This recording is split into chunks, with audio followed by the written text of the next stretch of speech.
Now here this integral is integral cos hyperbolic inverse x dx. Now let's substitute t equals to cos of hyperbolic inverse x, okay, and is implies cos of hyperbolic t is equals to x. Now if I differentiate this with respect dx equals to differentiation of cos is what? Sine of hyperbolic t into dt. Okay. Now let's substitute over here. Integral is equals to what is cos? Here cos hyperbolic x is what? Or t. Okay. Now this become t and dx is sine hyperbolic t dt. Now this is integration by parts. You can solve. Okay. Now there are two functions. One is algebraic and this is what? Trigonometric.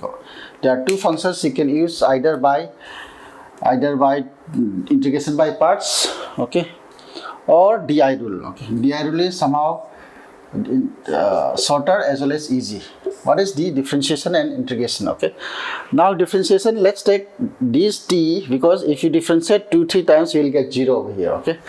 Now let's use dt here over here, sine of hyperbolic t.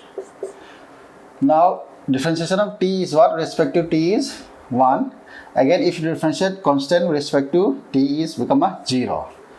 Now integration of hyperbolic t is cos hyperbolic t.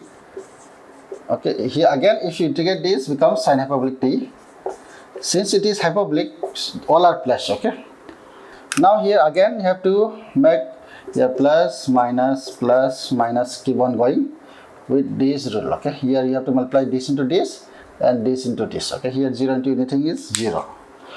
Therefore this integral become t into cos hyperbolic, this plus, okay, plus t into cos of hyperbolic t. Okay, here 1 into sin hyperbolic t is hyperbolic t, but here we have minus sin hyperbolic t plus some constant integrations. What is t? Okay, now here what is t? T is what? Cos of hyperbolic